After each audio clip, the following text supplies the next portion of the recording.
Hello, and welcome to ISI Insiders. Wait, isn't this AI Insiders? What happened to AI Insiders? I want my AI Insiders, I can hear you saying. Let me explain. I'm Adam Russell. I'm the director of the AI division at the University of Southern California's Information Sciences Institute, or ISI. And I have indeed been your podcast host for AI Insiders, and now I'm your podcast host for ISI Insiders.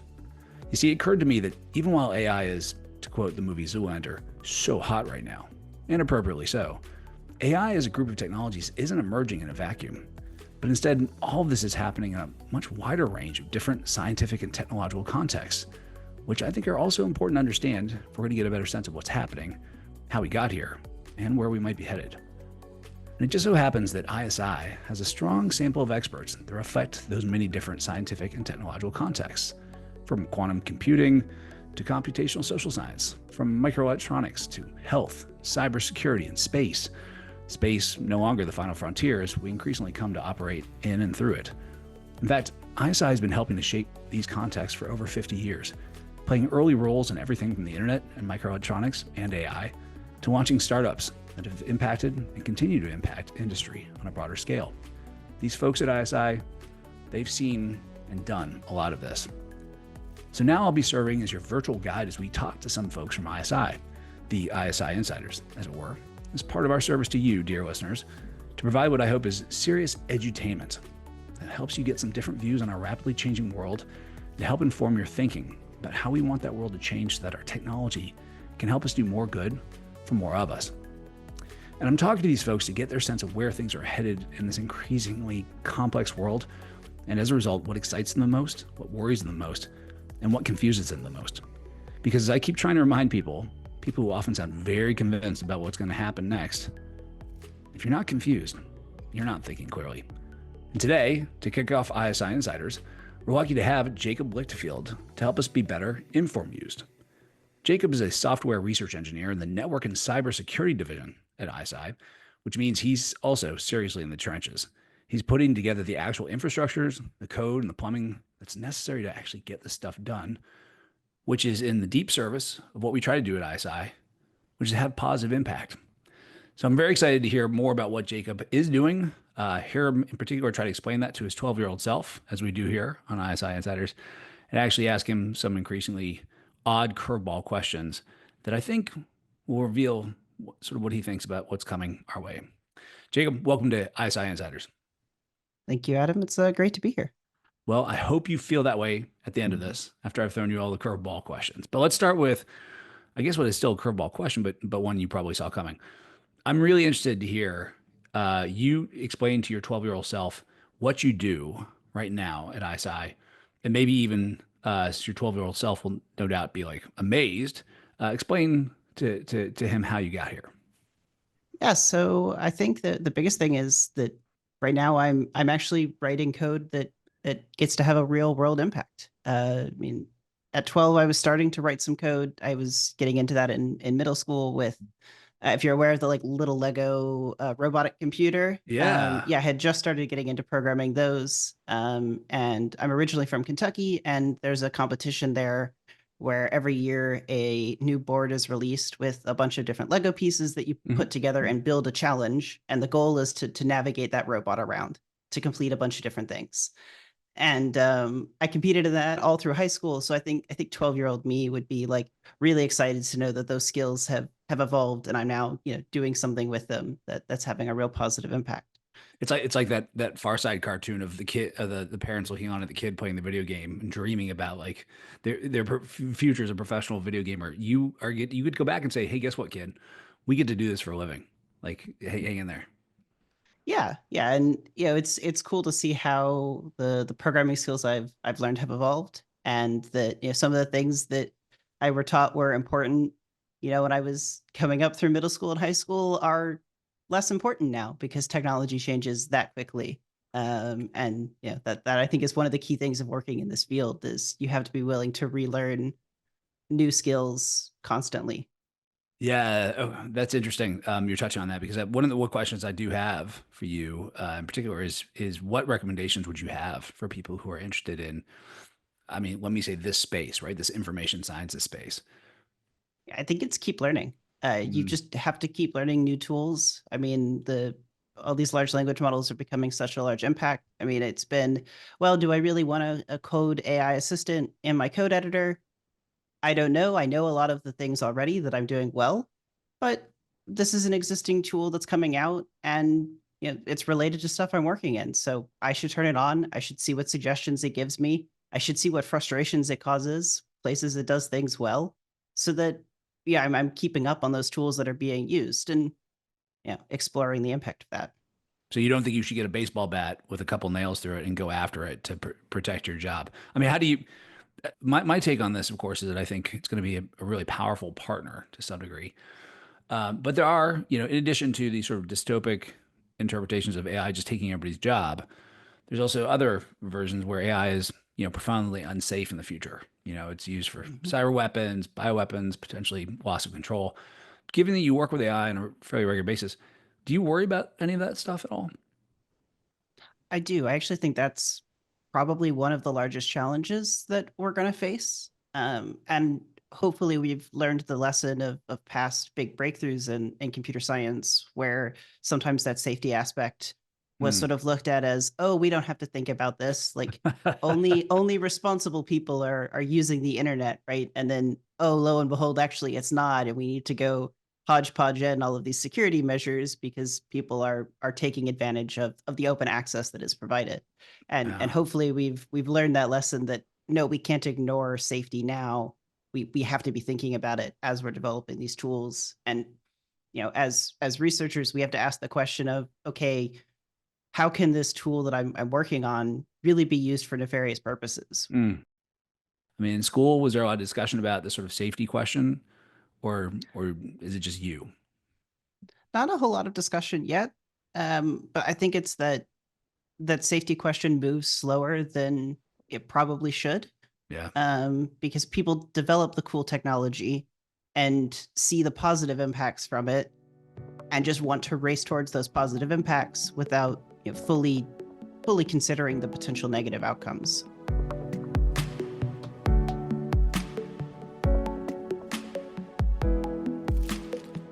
What do you think is sort of the biggest misconception about AI right now? If you could wave a magic wand, how would you change how everybody thinks about this stuff?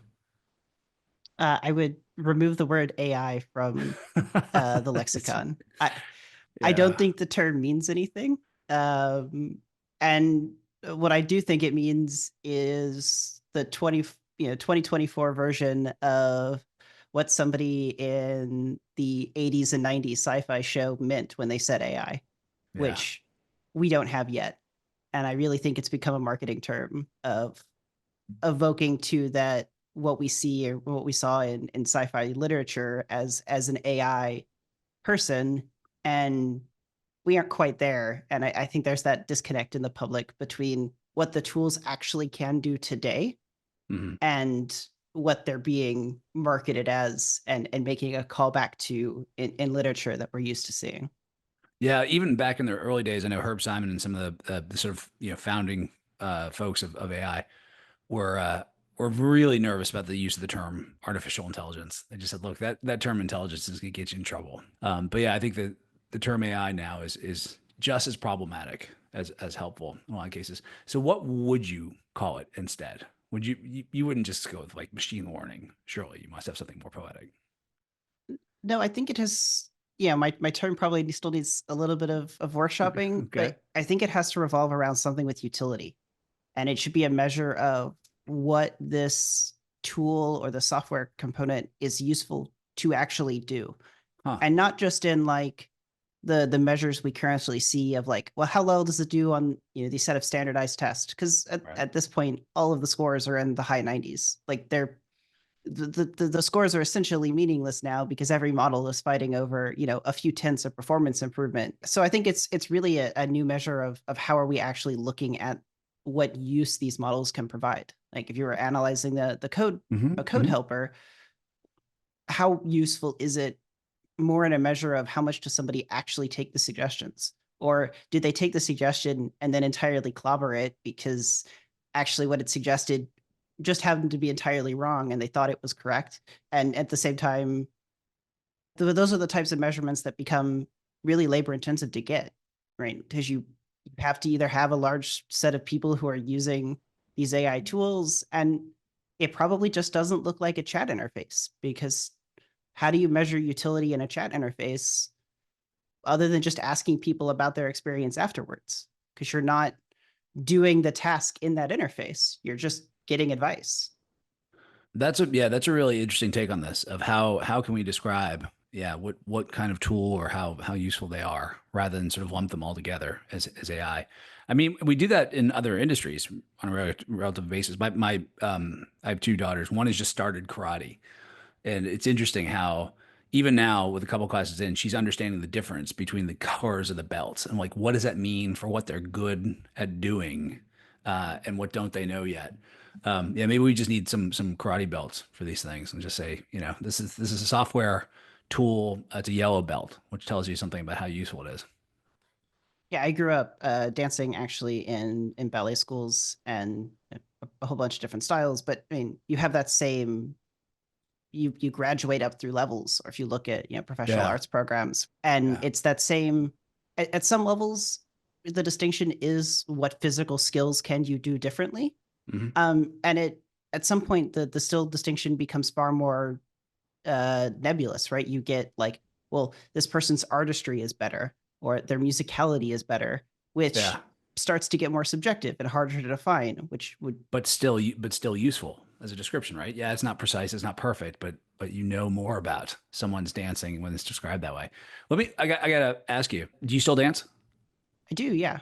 Okay, so how has that, and maybe I'm forcing you to draw an analogy here or a parallel, but have you found like dancing as both, your training and hobby now has been useful for what you do as a software research engineer?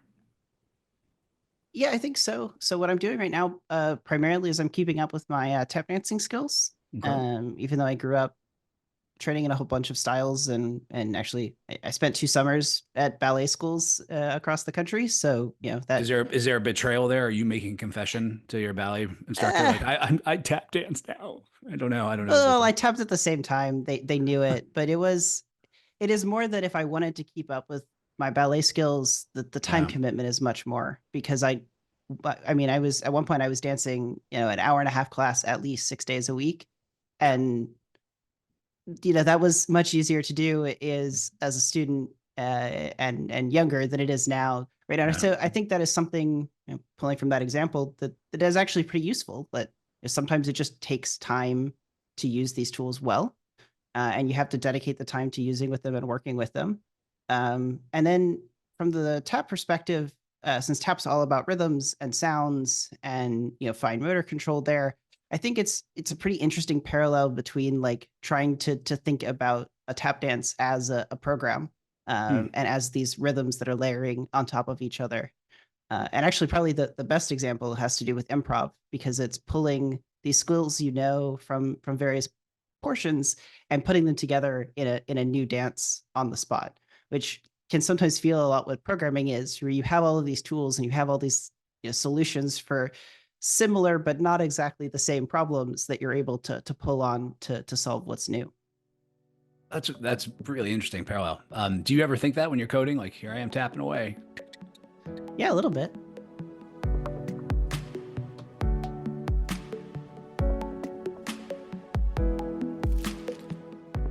There are a number of different sort of nominal laws that exist. Things like a Mars law that says like we always overestimate a technology in the short term, we underestimate what it can do in the long term. If you had to come up with a sort of a Jacob's law around AI or your experience, like what might be one? It doesn't have to be perfect or profound. I'm just interested. Like, what would be a Jacob's Hmm. law? That the models will always manage to surprise us. Okay.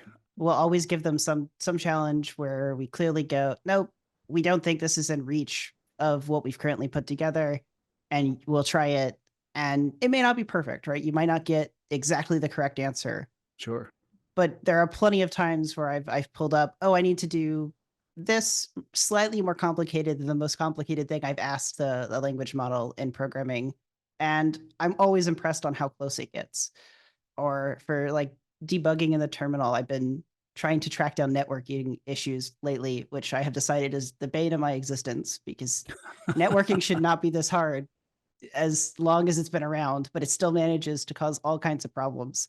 But I can paste really cryptic error messages into the chat interface and get solutions that, yeah, the first four may not work, but now I know what to go Google.